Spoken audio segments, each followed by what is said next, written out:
హైదరాబాద్ ఉస్మానియా ఆసుపత్రిలో చికిత్స పొందుతున్న అగ్ని ప్రమాద బాధితులను ఉప ముఖ్యమంత్రి భట్టి విక్రమార్క పరామర్శించారు. మధిర పర్యటనలో ఉన్న ఉప ముఖ్యమంత్రి భట్టి విక్రమార్క పర్యటన రద్దు చేసుకుని హుటాహుటిన ఉస్మానియా ఆసుపత్రికి చేరుకున్నారు. ఆసుపత్రిలో డిప్యూటీ సీఎం భట్టి విక్రమార్కతో పాటు మంత్రులు దామోదర రాజనరసింహ, పొన్నం ప్రభాకర్ ఉన్నారు. ఉస్మానియా డాక్టర్స్ తో మాట్లాడి ఆరోగ్య పరిస్థితిని తెలుసుకున్నారు. కాలిన గాయాలతో బాధపడుతున్న వారికి మెరుగైన చికిత్స అందించాలని సూచించారు. అగ్ని ప్రమాద బాధితులను అన్ని రకాలుగా ఆదుకుంటామని భట్టి విక్రమార్క భరోసానిచ్చారు. అనంతరం చార్మినార్ గుల్జర్ హౌస్ సమీపంలో జరిగిన అగ్ని ప్రమాద ఘటనలో మృతి చెందిన బాధిత కుటుంబాలను ఉప ముఖ్యమంత్రి భట్టి విక్రమార్క పరామర్శించి ప్రభుత్వం ఆదుకుంటుందని భరోసానిచ్చారు.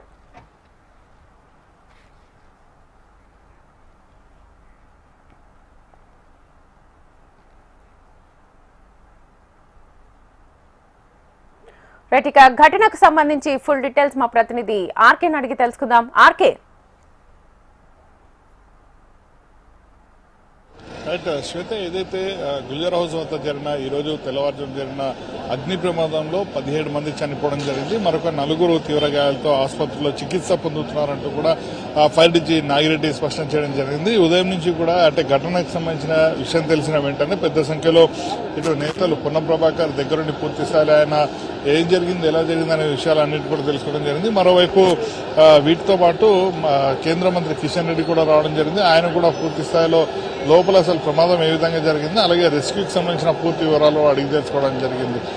తర్వాత డీజీపీ కూడా వచ్చారు. అలాగే ఫైర్ డీజీని పూర్తి వివరాలన్నింటి కూడా డీజీపీ అడిగి తెలుసుకోవడం జరిగింది. నగర కమిషనర్ కూడా సివి ఆనంద్ రావడం జరిగింది. ఆయన కూడా పూర్తి స్థాయిలో ప్రమాద వివరాలను అడిగి తెలుసుకోవడం జరిగింది. వాస్తవానికి ఉదయం 6 గంటల సమయంలోనే ఈ ప్రమాదం జరిగినట్టు కూడా అధికారులు చెప్తున్నారు. ప్రత్యక్ష సాక్షి ఎవరైతే దాదాపు 7 మందిని కాపాడి కిందకి తీసుకురావడం జరిగిందో అతను చెప్తున్న దాని ప్రకారం అయితే 6:30కి నమాజ్ ముగించుకుని ఇటు వస్తున్న క్రమంలో అక్కడి నుంచి కొంతమంది అరుపులు వినిపించాయి. వెంటనే లోపలికి వెళ్లి కొంతమందిని రక్షించి తీసుకొచ్చామంటూ కూడా వాళ్ళు చెప్పడం జరిగింది. ఆ తర్వాత 6:16 దీనికి అయితే ఎవరైతే కేంద్ర మంత్రి కిషన్ రెడ్డి కొంత ఫైర్ ఇంజన్లు ఆలస్యం అవ్వడం జరిగింది, దానివల్లే కొంత ఈ నష్టం ఎక్కువ జరిగిందని చెప్పడం జరిగింది. దానిపైన ఫైర్ డీజీ నాగిరెడ్డి స్పష్టతనివ్వడం జరిగింది. మొత్తం కూడా 6:16 ఫైర్ సేఫ్టీకి సంబంధించిన డిపార్ట్మెంట్ కి కాల్ రావడం జరిగింది.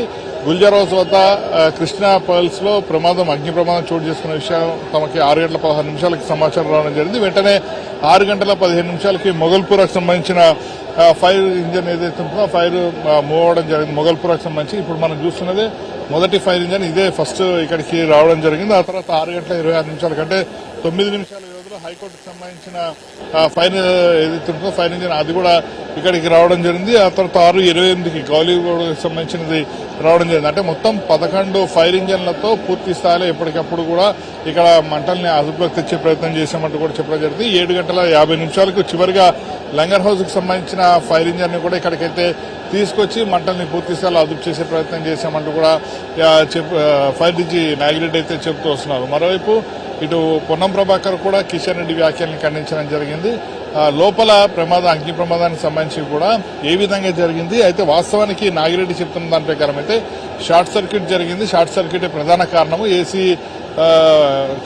ఏసీకి సంబంధించిన ప్రమాదం జరిగినట్టు మొదట చెప్పినప్పుడు కూడా అది కాదు, ప్రధానంగా ఏదైతే షార్ట్ సర్క్యూటే ప్రధానంగా ఈ ప్రమాదానికి కారణం అంటూ కూడా చెప్తూ రావడం జరిగింది. ఇంకొక విషయం, అత్యంత తక్కువ సమయంలోనే ఎక్కువ మంది చనిపోవడానికి ప్రధాన కారణము మొత్తం కూడా ఇరుకుగా ఉండడంతో పాటు బయటికి వచ్చేందుకు ఎలాంటి స్కోప్ లేదు. ఎందుకంటే మనం చూస్తున్న ఆ గేట్ ఏదైతే ఉందో ఆ తలుపు దాన్ని వాళ్ళు నైట్ టైం పడుకునే టైంలో దాన్ని క్లోజ్ చేయడం జరుగుతుంది. ఎందుకంటే అందులోనే షాప్ ఉంటుంది కాబట్టి షాప్ చూసుకుని నైట్ టైంలో దాన్ని క్లోజ్ చేసి పైకి వెళ్లి పడుకోవడం జరుగుతుంది. వాళ్ళ పైన రూమ్స్ ఉన్నాయి, ఆ పైనలోనే వాళ్ళు పడుకోవడం జరుగుతుంది. దీనికి సంబంధించి కూడా ఏదైతే పైన పడుకునే సమయంలో కింద డోర్స్ మొత్తాన్ని కూడా షట్టర్స్ అన్నిటి కూడా లాక్ చేయడం జరుగుతుంది. కాబట్టి ప్రమాదం జరిగిన వెంటనే ఎవరు కూడా పైనుంచి కిందకు వచ్చే పరిస్థితి లేదు. పైన ఉన్న వాళ్ళందరూ కూడా కింద ఉన్న వాళ్ళని హెల్ప్ అడగడం తప్ప వేరొక ఆప్షన్ లేకుండా పోయింది. అంటే ఎగ్జిట్ వే లేకపోవడమే ఈ ప్రమాదానికి ప్రధాన కారణంగా అధికారులు అయితే గుర్తించడం జరిగింది. దాదాపుగా ఈ ప్రాంతంలో మనం చూసుకుంటే అన్ని చోట్ల కూడా అన్ని షాపులు కూడా సేమ్ సీన్ మనకు కనిపిస్తాయి. కింద మొత్తం కూడా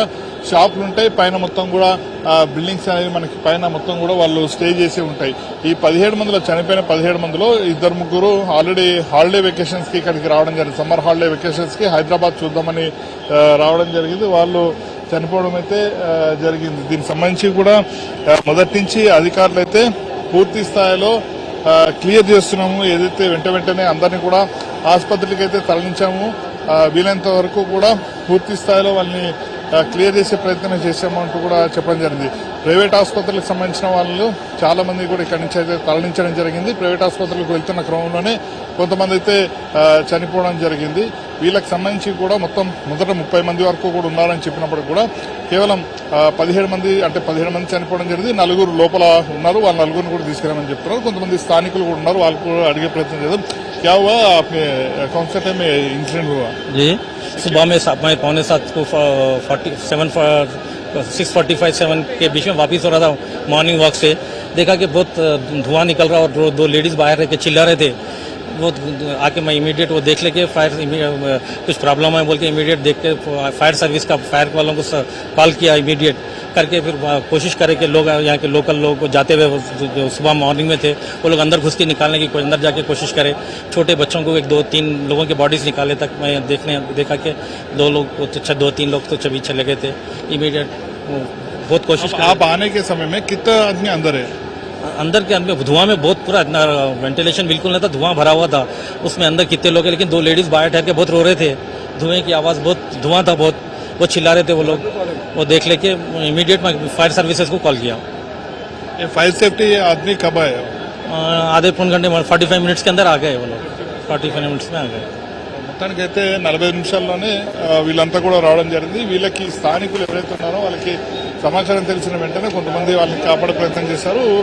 మనము ఉదయం కూడా మాట్లాడించడం జరిగింది. దాదాపు ఒక వ్యక్తి అయితే 7 మందిని కాపాడి ఏదైతే చనిపోవడం జరిగిందో వాళ్ళందరినీ కూడా తీసుకుని కిందకైతే రావడం జరిగింది. ఏదేమైనా కూడా ఖచ్చితంగా ఈ ఇన్సిడెంట్ మాత్రం చాలా విషాదకరమైన ఘటన అని చెప్పాల్సి ఉంటుంది.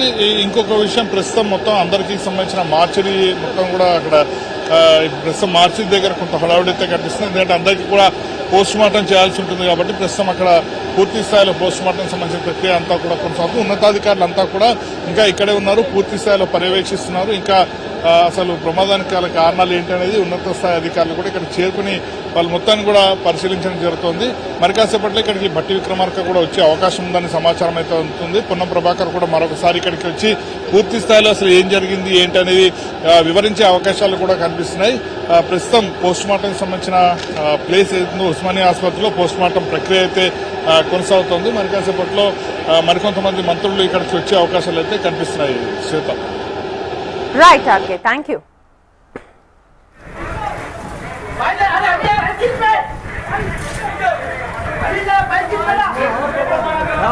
वो